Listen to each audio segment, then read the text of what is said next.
আর্মেনিয়াতে থাকতে গেলে আপনার কত টাকা খরচ হয়, কাজ পাওয়া যায় কিনা, ওইখান থেকে ইউরোপের কিভাবে আরকি ব্যবস্থা করা যায়। আমিও বর্তমানে কাতারে কাজ করতেছি। আমার সাথের একজন লোক আরকি কয়েকদিন আগে আরকি আর্মেনিয়াতে গেছে আরকি। সে যায় আরকি কি কাজ পাইছে, কাজ পাইতে কত সময় লাগছে, আর টিআরসি পাইছে কিনা, তার খরচ কত যাইতেছে আর বেতন পাইতেছে কত, সেটা আজকে আপনাদেরকে বলবো।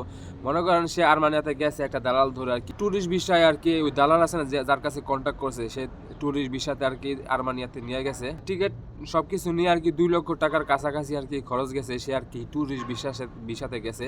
মানে ট্যুরিস্ট ভিসাতে আপনি নিজে আবেদন করতে পারবেন, সেটা আরকি আরেকদিন বলবো আরকি কিভাবে নিজে ট্যুরিস্ট ভিসা আবেদন যায় আরকি কি সুযোগ সুবিধা পাইছে আর্মেনিয়াতে, সেটা আজকে আপনাদেরকে বলবো। সে গেছে, এখন তো একদম শীতের সময়ের কারণে একদম ওইখানে একদম বরফ, মানে এখানে অনেক শীত। 12 মাসের বছরে সে আরকি ওই দেশে আরকি 4 মাস কাজ হয় না। 4 মাস মানে বসেই থাকতে হবে, কারণ বাইরে অনেক পরিমাণ শীত থাকে। সেই জন্য আরকি ওই 4 মাস শীতে কাজ করা যায় না। আর বাকি যে 8 মাস আছে, ওই 8 মাস আপনি কাজ করতে পারবেন। এক আছে ডেলিভারির কাজ, তারপর আছে রেস্টুরেন্টের কাজ আছে, তারপর কনস্ট্রাকশনের কাজ আছে। সে আরকি কাজ গেছে, কাজ অনেক খুঁজছে, কাজ পায় নাই গা। তারপর ওই যে দালাল নিয়ে গেছে, দালাল তো নিয়ে গেছে, কিন্তু মানে কাজটা দিতে পারবো না। সে আরকি এখন কনস্ট্রাকশনের আরকি একটা কাজ পাইছে, মেশনের কাজ পাইছে আরকি।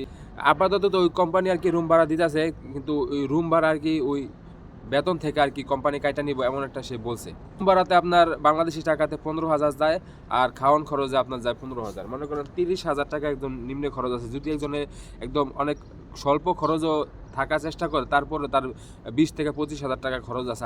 আর বেতনের কথা যেটা বুঝলাম আরকি, তার যে বেতন আরকি আনুমানিক সাধারণ এখানে আরকি অ্যাভারেজে মানুষ কত টাকা পায়া থাকে আরকি, 50 থেকে আরকি 60,000 টাকার মতন আরকি বেতন পায়া থাকে। মানে আপনি যদি স্কিল ওয়ার্কার হয়ে থাকেন, তাহলে আপনার 50-60,000 টাকা পাইবেন। আর যদি আপনি কোনো কাজ না জানেন, তাহলে আরো কম পাবেন। মানে কাজ পাওয়ার অনেক কঠিন। সে ভাগ্যের অনুযায়ী কাজ পাওয়া গেছে বলে, অনেক মানুষ আছে বলে এখন কাজ খুঁজতেছে, কাজ পাইতেছে না। এখন আসি কাজের ব্যাপারটা দেখে, এখন আসি যে টিআরসি ব্যাপারটা। টিআরসি মানে ওই জায়গায় থাকতে হইলে আপনার একটা কার্ড লাগবে। কার্ড করতে হইলে আপনার কত টাকা খরচ হবে, কত লয়ার ধরে আর কি কার্ড করতে হবে। প্রথমে 2 থেকে 3 লক্ষ টাকা খরচ হবে। পরে আর কি 1 বছর পর প্রত্যেক বছর আপনার রিনিউ করতে হবে 1 লক্ষ টাকা। প্রথমে 3 লক্ষ, মনে করেন ধরেন আপনি প্রথমে 3 লক্ষ টাকা খরচ গেছে, পরে 1 বছর পর আপনি রিনিউ করবেন 1 লক্ষ টাকা। মানে ওইখানে এটা হচ্ছে আর কি নিয়ম থাকে। আর কি ইউরোপে যাওয়ার সম্ভাবনা আছে কিনা, ওইখান থেকে আপনার ইউরোপে যাওয়ার সম্ভাবনা আছে কিভাবে, ওইটা যদি আপনার টিআরসি কার্ড পাওয়া যান, টিআরসি কার্ড পাওয়া গেলে আপনি ওইখান থেকে আর কি পরে আপনার ওই ট্যুরিস্ট ভিসাতে আবেদন করতে পারেন। ট্যুরিস্ট ভিসাতে আপনার কী লাগবে, আপনার ওইখানের ওই আর্মেনিয়াতে গেছেন, আপনার ওই ব্যাংকের স্টেটমেন্ট দেখান লাগবে। তারপর আপনার কাছে যে টাকা টুকা আছে, আপনার ভালো পরিমাণ একটা বেতন পান, ওই একটা স্টেটমেন্ট দেখান লাগবে।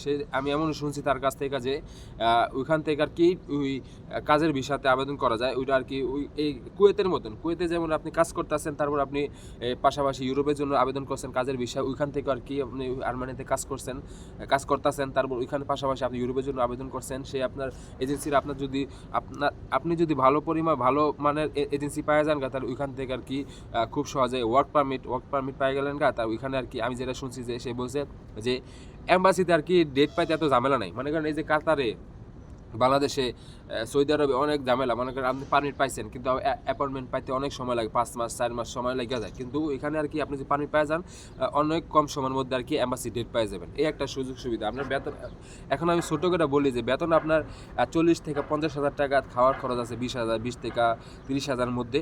তারপর আর ওইখান থেকে আর কি টিআরসি প্রথম কার্ড করতে হলে 2 থেকে 3 লক্ষ টাকা খরচ হবে। পরে আর কি প্রত্যেক বছর আপনার 1 লক্ষ টাকা করে কার্ডে আপনার খরচ করতে হবে, কার্ড বানানোর জন্য খরচ করতে হবে। এটা হয়েছে আর্মেনিয়ার বাস্তবতা। আমি আপনাদেরকে বলে দিলাম। এখন আপনারা ভেবে চিন্তে আর কি আপনার আর্মেনিয়ার বিষয় আর কি পদক্ষেপ নিতে পারেন। আর আমার এই চ্যানেলে ইউরোপের বিষয়ে আমি ভিডিও ছাড়ি, ইউরোপের আপডেট দেই, তারপর রোমানিয়ার অ্যাপয়েন্টমেন্টের আপডেট দেই, তারপরে কাতারে, মিডল ইস্টে, ইউরোপে, কুয়েতে, সৌদি আরবে, ওমানে, মালয়েশিয়াতে এই এম্বাসির আপডেট আমি আপনাদেরকে জানাই এই চ্যানেলে। আমার ইউরোপের সকল বিষয়ের আপডেট জানার জন্য আমার চ্যানেলটা সাবস্ক্রাইব করে আমার চ্যানেলের সাথেই থাকবেন। ধন্যবাদ সবাইকে। আসসালামু আলাইকুম।